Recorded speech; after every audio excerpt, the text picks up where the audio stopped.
তাহলে এই জন্য আশেকদের জন্য সব দিনই সমান, ঠিক না?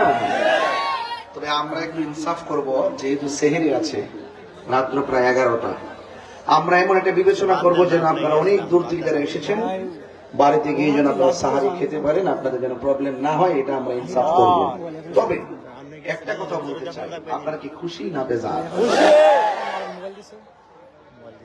আমি সোজা ঢাকা থেকে এসেছি, গতকাল ঢাকায় গিয়েছিলাম, কাজ শেষ করলাম, আজকে দিনের বেলা সারাদিন কাজ শেষ করে আপনাদের মাঝে এসেছি। তো আমি কমিটমেন্টকে খুব গুরুত্ব দিয়ে থাকি, আমার ওয়াদাকে খুব গুরুত্ব দিয়ে থাকি। আমাদের আজকের এই ইটনা কিশোরগঞ্জ, আমি ভালো করে জানি ইটনা কিশোরগঞ্জের মাটি সুন্নিয়তের ঘাটে। আমি ওয়াজ করি, আপনারা আমার অনেক অনেক ভাষায় বিশেষণ করেন, ওয়াজ করার কারণে অনেকে বলেন সুন্নিয়ত, অতন্দ্র প্রহরী, হিসাব হুজুর, বিভিন্ন ধরনের বিশেষণ দিয়ে আমাকে আপনারা মহব্বত প্রদর্শন করেন। রাজনৈতিক বিদদের মধ্যে সুন্নি লিডার আছে, অ্যাডভোকেট ফজলুর রহমান ভাই।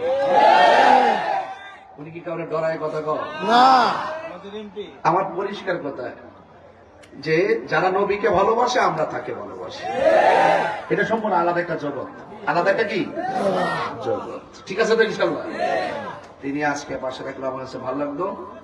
তিনি মুক্তিযুদ্ধের চেতনায় কথা বলেন, স্বাধীনতার সপক্ষে কথা বলেন, একটা দেশ এবং ধর্মের জন্য ওনার কথাগুলো খুবই গুরুত্বপূর্ণ কথা বলেন, ঠিক না বেটি? আপনিও করেন, আপনিও এইভাবে কথা বলেন, আপনার প্রশংসা করবো, ঠিক আছে কিনা? যাই হোক, আল্লাহ পাক ভাইজানের হায়াতে বরকত দান করুক। আর একটি কথা বলি, আমরা সবাই সুন্নি, কথা বল ঠিক কিনা? আমরা সবাই সুন্নি, আমরা মানুষের তরে কাজ করতে চাই, মানুষের তরে ধর্মটাকে প্রেজেন্টেশন করতে চাই, এবং সার্বভৌমত্ব সুরক্ষায় মুক্তিযুদ্ধের চেতনায় আমাদের ফজলুর রহমান ভাই যেভাবে কথা বলে, আমরা যেভাবে কথা বলি, আল্লাহ পাক যেন ভাইজানকে সুস্থতার সাথে নেক হায়াত দান করে, আমিন করেন। আমি জীবন বাজি রেখে কথা বলি, এটা কি অবিশ্বাস হয় আপনাদের? বিশ্বাস হয় কিনা বলেন? আপনারা কি আমাদের সাথে আছেন? কারা কারা আছেন দিয়ে হাত তুলে দেখেন ইনশাআল্লাহ।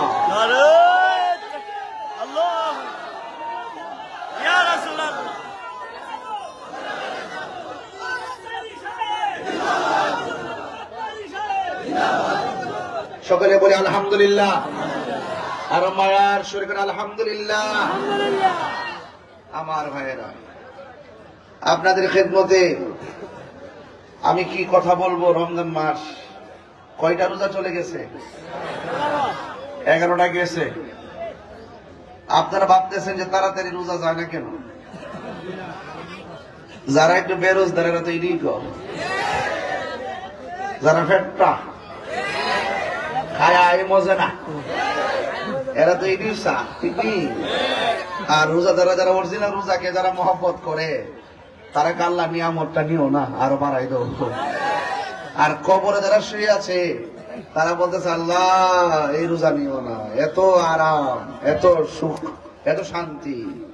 তো অন্তত আমরা আমাদের কবরবাসীর জন্য তো আজকে দোয়াটা করতে পারবো যে আল্লাহ রমজান মাসে কবরবাসীকে সুখ দিছ, আল্লাহ এই রমজান মাস উপলক্ষে জাহান্নামের দরজায় তুমি তালা দিছ, এই রমজান মাস উপলক্ষে শয়তানকে শিকল দিয়ে বাঁধছো, এই রমজান মাস উপলক্ষে আসমানের দরজা খুলছো, এই রমজান মাস উপলক্ষে জান্নাতের দরজা খুলছো।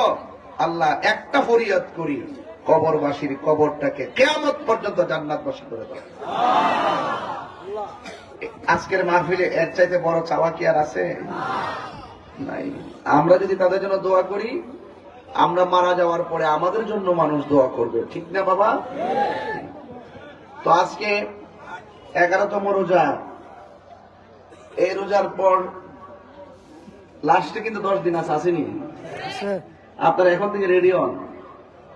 গরু আছে কইয়া দূরে সরে থেকে না, লাস্টের 10 দিন আপনারা ইতিকাফ করবেন।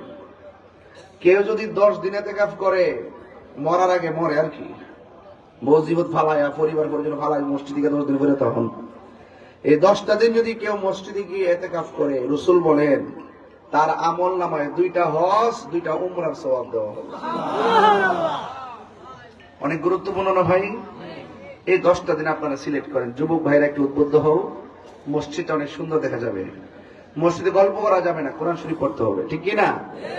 যাক, তবে 11 রোজার পর 12, 12 পরে 13, 13 পরে 14, 15, 16, 17, এই যে 17ই রমজান, এই যে 17ই রমজান আসতেছে, আপনারা জানেন এই 17ই রমজান কিন্তু মুসলমানরা কাফেরদের সাথে সরাসরি সম্মুখ যুদ্ধ হয়েছে। এই যুদ্ধের নাম হলো বদরের যুদ্ধ। মাসটা কি মাস? জোরে গন্ত বাবাজি, আরো বড় করে গন্ত। রমজান মাসে কাফেরদের সাথে মুসলমানদের প্রথম যুদ্ধ, সাধারণ জিনিসটা কিন্তু। রোজা রাখিয়া বেঈমানদের সাথে ইমানদারের যুদ্ধ, কথা কোন ঠিক না বেটি? যাই হোক, আপনাদের খেদমতে আমার কথা হলো, চালাও সে পথে যে পথে তোমার প্রিয়জন গিয়েছেন চলি। এই প্রিয়জন হলো সাহাবায়ে কেরাম, তাবেঈন, তাবে তাবেঈন, আইম্মায়ে মুজতাহিদিন, সালফে সালিহিন, মুতাকাদ্দিমিন, মুতাআখিরিন, ওলি আব্দুল গাউস, কুতুব, পীর মাশায়েখ, পীর মুর্শিদ, কথা বলেন ঠিক কি না? এই প্রিয়জনদের পথে আমাদেরকে চলতে হবে। যারা প্রিয়জন তারা হলো আল্লাহর ওলিগণ। আজকে বড় কষ্ট লাগে ওলি আল্লাহর মাজার বানাতে যায়। সিন্নি খাইল কার দ্বারা, মোল্লা চিনলেন না। এই দেশে ইসলাম আনছে আল্লাহর ওলিগণ, আর আপনি যেন ওলি আল্লাহর মাজার ভেঙে দিতে, এটা ঠিক না। এটা কি না? ওলি আল্লাহর মাজারকে জিয়ারতের জন্য সুরক্ষা দিতে হবে। আর যদি কোনো মাজারে অসামাজিক কাজ হয়, অশ্লীল কাজ হয়, সেইগুলোকে প্রতিরোধ করতে হবে। মাথা ব্যথা হয়েছে দিকে কি মাথা কাটতে ফেলে দিবেন না ওষুধ খাইতে দিব? ওষুধ খাইতে। মাথার উকুন উঠছে এলে কিন্তু মাথা কাটতে ফেলাই দিন না, সামলা তেলে ফেলাই দিন না, ইংলিশ উকুন না, শুধু শ্যাম্পু দেন, সব জানি, ঠিক কিনা? তো যাই হোক, আমি বুঝাতে চাইতেছি ইসলামটা বেশি কঠিন না, ইসলামটা অনেক সহজ। যদি আপনি ইসলামটাকে সহজভাবে ধারণ করতে পারেন, আর যদি সহজভাবে ধারণ না করেন, তাইলে এই রোজাকে আপনার কঠিন মনে হবে।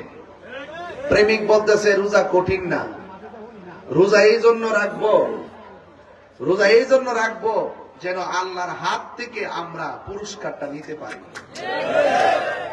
তো আপনি আল্লাহ পাকের কুদরতি হাত মুবারক থেকে আপনি পুরস্কার নিবেন আল্লাহকে দেখে দেখে।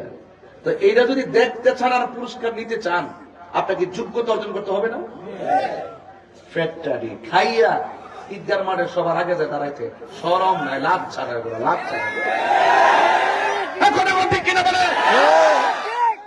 ঈদগার ময়দানের সামনে যাইব, শরমও করেন মগাড়ি। রমজান মাসে হোটেলে যায় দরজা লাগায় একা খুব খাইতে তার কথা কোনে গেলি। আরে আমার মায়া শুনতো, ছোট মেয়ে 10 বছর 11 বছর পড়ছে, এখনো রোজা ভাঙাইতে পারতেছি না। ছোট বাচ্চাটা পর্যন্ত রোজা থাকার জন্য কি আগ্রহ, সেহেরি খায়া গোমা, আর অত বড় বোম্বা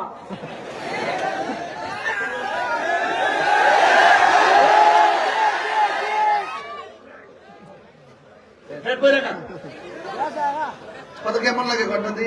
হ্যাঁ, অসুস্থ যদি হয় এটা ভিন্ন কথা। অসুস্থতার জন্য কি বিধান আছে না? আমরা দাঁড়ায় নামাজ না পড়লে কেমনে পড়বে? বইয়া না পারলে, শুয়ে শুয়ে না পারলে, ইশারা করে আল্লাহ কেমনে কঠিন করে দিয়েছে। আমি আগে বলছি ইসলামটা তো কঠিন না, যদি সঠিকভাবে ধারণ করতে পারি। ঠিক আছে নি বাজি? অসুস্থ হইলে ভিন্ন, অনেক আছে অসুস্থ থাকতে পারে না, এরপরে তো আল্লাহ আপনাদের অনেক সহজ করে দিচ্ছে, ঠিক না বেটি? যাই হোক, আমি বুঝাতে চাইতেছি রমজান মাস আসছে, এটা আবার চলে যাবে, হাই হাই করবেন। কিন্তু এমনও আছে আগামী রমজান আসার আগে আমরা এই সুলতান ঘরের দরজা আজরাইল এসে দাঁড়ায় যেতে পারে। আরে পারে কি না? আরে এই জন্য ওই আজরাইল আসার আগে যুদ্ধ সুযোগ পাইবেন, দ্রুত কান্দা করে লাইন। রোজা আইসে মেহমানদারে বুকে জড়াই ধরেন, জুম্মাটা আইসে জুম্মাটারে জড়াই ধরেন। গেলে কে হারাইব? একটা দিন চলে যাওয়ার অর্থই হচ্ছে আপনার আমার জীবন থেকে চিরদিনের জন্য এই দিনটা চলে যাওয়া। এই দিনটা আপনি 1 কোটি টাকা জানতে পারবেন না। ঠিকই যখন শ্বাসটা বন্ধ, টান টান করবো, শ্বাস টান করে ওই আইসিতে ঢুকাইয়া যায়, বোম্বা লাগাইয়া 25,000 50,000 বিল গনে। আর এমনি নদীর পারে বইয়া হয়েছে আরামে শ্বাস টানতেছে, এটা কোনো বিল আছে? ফ্যানের বাতাস খাইয়া দেখেন বিল গনতে হবে, বিল। হ্যাঁ, আর কত সুন্দর নদীর বাতাস খাইতেছেন। আল্লাহ কত নিয়ামত আমরা দিছে, আমরা শুকরিয়া আদায় করতে জানি না। আমরা অসুস্থ হইলে আল্লাহর জন্য ডাকি, সুস্থ অবস্থায় যদি 3 ভাগের 1 ভাগও ডাকতাম, তাইলেও তো আল্লাহ আমরা বান্দা থেকে বন্ধু বানাই দিত। সঠিক কথা না? এই জন্য আমি বলতে চাইছি 17ই রমজান, 17ই এই ইসলামের ইতিহাসে মুসলমানদের প্রথম যুদ্ধের নাম কি? পরে কত নাম কি? 624 খ্রিস্টাব্দে এই যুদ্ধ হয়েছিল। মুসলমানদের পক্ষে যিনি সেনাপতি ছিলেন তিনি হলো রাহমাতুল লিল আলামিন। আর কাফেরদের মধ্যে যে বর্বরটা আছে, এই বর্বরটা হইল আবু জাহিল। নাম কি তা? এরা তো শুদ্ধ সেনাটা কোন লাগবে? আবু জাহিল, এ বর্বরা, এই আবু জাহিল। তো এই যে বদরের যুদ্ধে, এই যে 17ই রমজান যুদ্ধটা হইল, এই যুদ্ধ থেকে অনেক ঘটনা আছে, অনেক শিক্ষা আছে। এই শিক্ষাগুলো যদি আমাদের জীবনে যদি ধারণ করতে পারি, তাহলে আমরা হাজার পরীক্ষার মধ্যে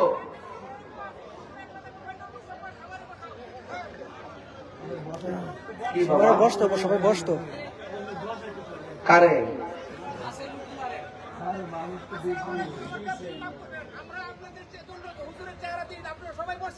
মানে আমার সাথে দেখতে হেরসাটা বাসে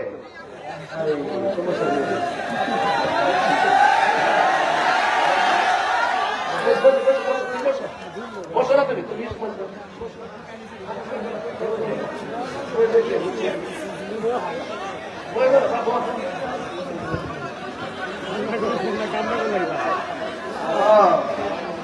বুঝছি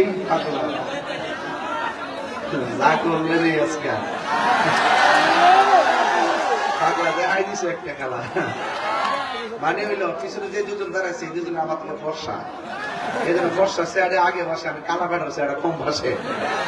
যাক চেয়ারে বাসো কেন বসে, পাখিটা বাসেনি, পাখিরই বাহিরি মারা বছরে কন। যাক আমার মনে আপনার একটা কষ্ট হইতেছে, আমি আগে মাঠটা ঠিক করে নিতেছি, কিছু কথা বলতেছি, এই কথাগুলো ওয়াজের গুরুত্বপূর্ণ কথা। এটি সুর দিয়ে করতে না, এটি ঘাট ঘাট কেউ কুটি তো আস্তে আস্তে বল লাগে, তপ্পাতে বয় দিয়ে তপ্পাতে বল আস্তে আস্তে বোঝান লাগে। কথা কন ঠিক না বেটে? একটু আওয়াজ করে কোন তো দেখি, বদরের যুদ্ধটা কত খ্রিস্টাব্দ ছিল? 624। আচ্ছা, মুসলমানদের সংখ্যা আমি কিন্তু পরে প্রশ্ন করুন, মুসলমানদের সংখ্যা কতজন ছিল? কয়জন? বড় করে কয়জন? আর কাফেরদের 1000 বেশি। কাফেরদের মনে রাখেন, কিন্তু মনে রাখেন, মুসলমানদের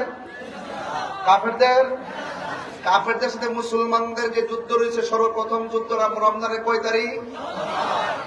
মুসলমানদের সেনাপতির নাম কি? আর কাফেরদের বর্বররা আবু জাহিল। মন থাকবনি? আবু জাহেল করেন না, আবু জাহিল দেবে, ধাক্কা মারা দেবে। নাম কি? আবু জাহিল্লা।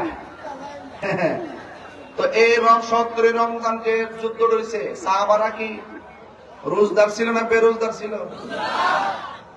বোঝা গেল এত বড় মরুভূমির বালুকাময় প্রান্তরে রমজান মাসে রোজা রেখে উত্তপ্ত বালুকাময় প্রান্তর, রৌদ্র এবং গরম, এই গরমের ভিতরে সাহাবায়ে কেরাম কি রোজা ভাঙছে?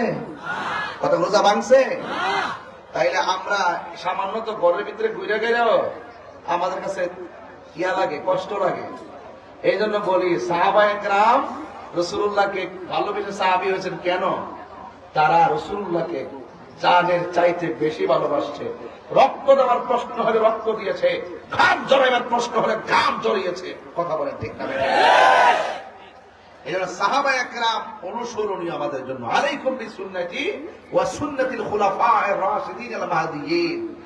আল্লাহ পাকের হাবিবের পথ, সাহাবায়ে কেরামের পথ মতকে যারা সর্বগুণে জেনে গ্রহণ করেছে, তারাই হলো সুন্নি। চিৎকার মেরে বলুন সুবহানাল্লাহ। গভীর মনোযোগ। আল্লাহ রাব্বুল আলামিন কোরআনুল কারীমের মধ্যে বলে দিয়েছেন, আমার পথে যারা জীবন দেয় এদেরকে তোমরা মৃত বলে ধারণা করিও না, বরং তারা হলো জিন্দা। ওরা কিভাবে জিন্দা এটা তোমরা বুঝতে পারো না। আল্লাহ রাব্বুল আলামিন বলেন, ওয়ালা তাকুলু লিমান ইউকতালু ফি সাবিলিল্লাহি আমওয়াত বাল আহইয়াউ ওয়ালাকিন লা তাশউরুন। আল্লাহ রাব্বুল আলামিন বলেন, যারা আমি আল্লাহর পথে জিহাদ করে যারা নিহত হয় এদেরকে তোমরা মৃত বলে ধারণা করো না, বরং তারা হলো জিন্দা। এরা কেমনে জিন্দা এটা পূজার মতন মেমোরি আল্লাহ কাউকে দেয় নাই। হ্যাঁ বন্ধুগণ, রমজান মাস চলতেছে, অনেকে তো মনে করে রোজা রাখলে ভিতর দিকে একটা গন্ধ বের হয়, মুখের মধ্যে দুর্গন্ধ হয়। অথচ আমার নবী বলেন, রোজাদারের মুখের দুর্গন্ধ আল্লাহ রাব্বুল আলামিনের কাছে মেশকে আম্বরের চাইতে আরো সুগন্ধ লাগে। আল্লাহ রাব্বুল আলামিন হাবিব বলেন, রোজাদারের জন্য দুইটা আনন্দ। একটা আনন্দ হলো ইফতারের সময়, আরেকটা আনন্দ হলো ইনদা লিকায়ে রাব্বিহি, হাসরের ময়দানে। আস-সাওমু লি ওয়া আনা আজজি বিহি। আল্লাহ বলেন, রোজা আমার জন্য, আমি আল্লাহ খাই না, আমার বান্দা আমার ভয়ে দিনের বেলা খায় না। সুবহানাল্লাহ। আমি আল্লাহ পান করি না, বান্দা পান করে না। সিবগাতুল্লাহি ওয়া মান হাসানু মিনাল্লাহি সিবগা। আমি আল্লাহ রাব্বুল আলামিন খাই না, পান করি না। রমজান মাসে আমার বান্দারা না খায়া না পান করে আমি আল্লাহর প্রতি অভূতপূর্ব ভালোবাসা প্রদর্শন করে। এই জন্য আল্লাহ রাব্বুল আলামিন বলেন, আস-সাওমু লি ওয়া আনা আজজি বিহি। রোজা হলো আমি আল্লাহর জন্য, আমি আল্লাহ রাব্বুল আলামিন সব আমলনামা মিজানের পাল্লায় টান দিব, কম বেশি হবে। আর রমজানের রোজার ফজিলত আমি আল্লাহ নিজের হাত দিয়া বান্দারে দান করব। আল্লাহর হাতে নিয়ামত নিতে চাই কি চাই না? এ আমার সুলতান বলেন, মা দেখেছি প্যান্ডেল ভর্তি মা বোনেরা, প্যান্ডেলের জায়গা নাই, বাহিরেও বসে আছেন। আমি আপনাদের কাছে বলে দিয়ে যাই, রমজান মাসে আপনারা অনেক কষ্ট করেন, সন্তান হিসেবে আমরা জানি না। হ্যাঁ মা, আপনি অনেক কষ্ট করেন, সন্তান হিসেবে আমরা মূল্য দিতে জানি না। আমরা আরামে ঘুমাই থাকি, আপনি সেই টাইমে রান্না করেন। আমরা আরামে ঘুমাই থাকি, আপনি আমরা সেহরির সময় একবার জায়গায় 5 বার ডাকতেন, এরপর আমরা আপনার মূল্যায়ন দিতে জানি না। হ্যাঁ মা, আপনাকে বলে দিয়ে যাই, যখন আপনি রান্না করতে উঠবেন, চূড়ার পারে আপনি নামাজের মুসল্লা চাটিটা মিশাইয়া নামাজের মুসল্লাটা ফালাইয়া তাহাজ্জুদের নামাজ পড়বেন। এটা সুযোগ আর আসবে না গো মা। সেহরি রান্না করার সময় আপনি 4 রাকাত 8 রাকাত তাহাজ্জুদের নামাজ পড়বেন। দেখবেন এই রমজান মাসের ইবাদতের দ্বারা আপনি রাবিয়া বসি দরজা হাসিল হয়ে যেতে পারি। হ্যাঁ ভাইরা, ছোট ছোট বাচ্চা যদি রোজা রাখতে চায়, অনেক সময় মা বাপ যখন নামাজে দাঁড়ায়, ছোট বাচ্চা পাশে দেখে দাঁড়ায়। আমার নবী বলেন, বাচ্চার উপরে নামাজ ফরজ হয় নাই, সে নিয়ত জানে না, রুকু জানে না, সেজদা জানে না, এরপরে মা বাপের সঙ্গে আপ্পাপ্পি করে, আল্লাহ বলেন তারও সওয়াব দেওয়া হবে। তবে এই নামাজের সওয়াবটা তার মা বাবার আমলনামায় যুক্ত করে দেওয়া হবে। এই জন্য ছোট ছোট বাচ্চারা মাহফিলে আসছো, আমি তোমাদেরকে ধন্যবাদ জানাই। নীরব থাকবেন, কথাগুলো শুনবেন। আল্লাহর হাবিব যতদিন পর্যন্ত ইসলামের কথা নীরবে নীরবে প্রচার করেছেন, নবীর কোন শত্রু ছিল না। কাফেররা পর্যন্ত আমার নবীর আল আমিন বলেছেন। টাকা পয়সা সব নিয়ে জমা দিয়েছে। যেই মাত্র রাসূল জবান খুলে বলছে, কাফেররা তোমরা যে লাত মারা পূজা করতেছো, এটা শিরিক হবে, শিরিক। ইন্নাশ শিরকা লাযুলমুন আযীম, নিশ্চয়ই শিরিকটা হলো সবচাইতে বড় গুনাহ। আল্লাহ সব মাফ করে দিল। 3 প্রকার মানুষকে আল্লাহ মাফ করবে না। 1 নম্বর যারা আল্লাহর সঙ্গে শিরিক করে, 2 নম্বর যারা মা বাবার মনে কষ্ট দেয়, 3 নম্বর যারা বান্দার হক মাইরা খায়। আমার সমাজের ভিতরে বান্দার হক মাইরা খাওয়ার মানুষ আছে না? না আছে, আছে না করেন না, আছে। এগুলোর কারণে সমাজ অনেক ধ্বংস দিকে চলে যাচ্ছে। কথা বলেন ঠিক কিনা? আমার বন্ধুগণ, আমি কিন্তু ওয়াজগুলো ধারাবাহিক ভাবে করতেছি, বোঝার জন্য বলছি, কোন পাতলা কথা বলছি না, ফেলে দেওয়ার মতো কোনো কথা বলছি না, বাড়িতে নেওয়ার জন্য বলেছি। এই জন্য আমার নবী, আপনার নবী বলেছেন, ছোট ছোট বাচ্চা কবরে গেলেও তারে প্রশ্ন করা হবে, বাঁচতে পারবে না। ছোট ছোট বাচ্চা কবরে যাওয়ার পরে তাকেও প্রশ্ন করা হবে। তার উপরে নামাজ ফরজ হয় নাই, রোজা ফরজ হয় নাই, ছোট্ট বাচ্চা 10 দিনের মাথায় মারা গেছে, তার সামনেও মুনকার নাকির কবরে আসবে, আয়েশা তারে তুইল্লা বসাবে, আর বাচ্চারা মুনকার নাকির দিকে হিল হিল করে হাসতে থাকবে। মুনকার নাকির বলবে মার রাব্বুকা, সুবহানাল্লাহ বলে, মুনকার নাকির বলবে মার রাব্বুকা, তোমার রব কে? তখন সে হাসতে থাকবে, তার পিছন দিক থেকে ফেরেশতা জবাব দিয়ে দিবে। 3টা প্রশ্ন করা হবে, 3টা জবাব দিয়ে দেওয়া হবে। এই জন্য ফেরেশতারা ছোট বাচ্চার পক্ষে জবাব দিয়ে দিবে। এই কথাগুলো কেন বলতে? ছোট বাচ্চাদের গুরুত্ব বোঝাচ্ছি। ছোট বাচ্চারা হাসরের ময়দানে খেলাধুলা করবেন। আল্লাহ বলে, বাচ্চারা তোমাদেরকে বলতে চাই, তোমাদের জন্য আজকে হাসর হবে না, মিজানের পাল্লা হবে না, তোমরা ডাইরেক্ট ফলসিরাতে দৌড়াইয়া জান্নাতে চলে যাও। ছোট বাচ্চা বলে, আল্লাহ তুমি আমরা জান্নাতে যাওয়ার কথা বলতেছো, আমার আব্বা আম্মার এক নজরে দেখতে চাই। ওই বাচ্চার আব্বা আম্মা জাহান্নামের মধ্যে জ্বলতে থাকবে। বাচ্চা বলবে, আল্লাহ আমার আব্বা আম্মার এক নজরে দেখা দাও, কারণ আমি মার পেটের মধ্যে 10 মাস 10 দিন ছিলাম, আম্মার আম্মা বলে ডাকতে পারি নাই, মাকে মা বলে ডাকতে পারি নাই, বাবাকে বাবা বলে ডাকতে পারি নাই, এক নজরে একটু দেখতে চাই। আল্লাহ বলবে, মালিক ওই জাহান্নামের ভিতর দিকে তার মারে তুল।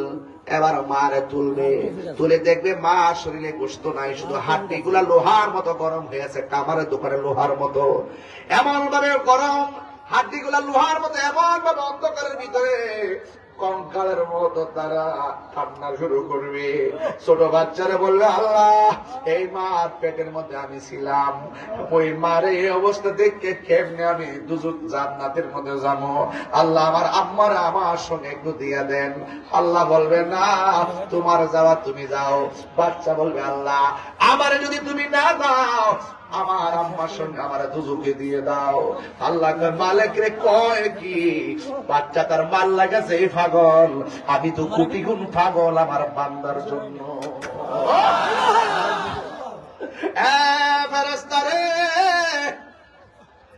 আরে কোটি গুণ মায়ারে ভাগ কইরা কিঞ্চিত সরিষা দানার চাইতে আরো 70 গুণের 1 ভাগের মায়া দিলেন দুনিয়ায়।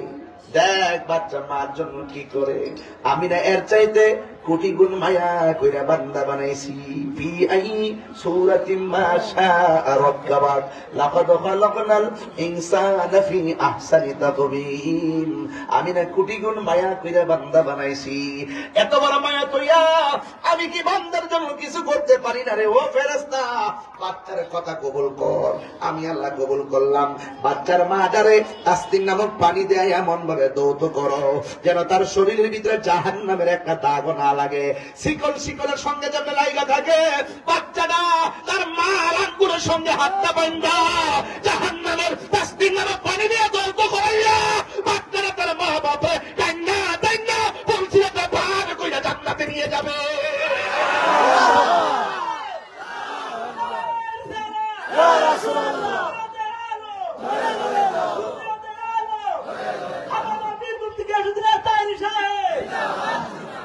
আমার মায়েরা, ছোট বাচ্চার কথা বলছিলাম, ফেলে দিবেন না, ছোট বাচ্চাকে ফেলে দিবেন না। নবী যখন মক্কা থেকে মদিনায় হিজরত করতে গেছে, ছোট ছোট বাচ্চারা খেজুর গাছের মধ্যে উঠছে, বড় বড় মুরব্বীরা কয় খেজুর গাছের উঠলে কিনলে মুরব্বীদের মাথার উপরে ওঠা হলো বিয়াদবি। সামনে কেন দাঁড়াইলা, উপরে কেন উঠলা? কয় বিয়াদবি কিনা জানি না, আমার নবী আসতেছে, আমরা কি মনে চাই না আপনাদের আগে নবীরে দেখতাম? ঠিক 17 রমজান, 17 রমজান যতদিন আমার নবী গোপন ছিল ততদিন নবীর বিরুদ্ধে কোনো শত্রু ছিল না। কাফেররা টাকা পয়সা সব জমা রাখছে, যে রাস্তা দিয়ে হাঁটলে আকাশের মেঘমালা ছায়া দেয়। যেই নবী কোনদিন কটু কথা কয় না, কাফেররা পর্যন্ত তাদের ধন সম্পদ নবীর কাছে রাখছে। আল আমিন বলছে, যেই মাত্র আমার নবী বলছে, কাফেররা তোমরা যেইভাবে প্রকাশ্য শিরিক শুরু করেছো, শিরিকের গুনাহ আল্লাহ মাফ করবে না। আপনারা জবান খুলে কোন আমার আল্লাহকে 2 জন না 1 জন? এই আওয়াজে বাড়ি না, জোরে কোন না 1 জন? কারা কারা এক মানেন হাত তোলেন। আঙ্গুলটা আমার আস্তে রাখ, এই আঙ্গুলটা আমার মতো করেন, এই হাত সুদা করেন, এমনি করেন, বিসমিল্লাহ করেন। ঠিক এইভাবে আপনার পকেটে হাত দেন। যে যা করেন আল্লাহ রাসূলের মহব্বত দিয়ে যান। যে যা পারেন কিছু ব্যাগ দিয়ে পাঠান, যে যা পারেন তা দিয়ে দিবেন। কোনো কথা নাই, কথা নাই। আমিও তো ডুবাইছি, আর আমিও এই ফোর করতে হয়নি, আর করছিলাম এইটা টিহা এই মন খিতা করতাম রে বেটা।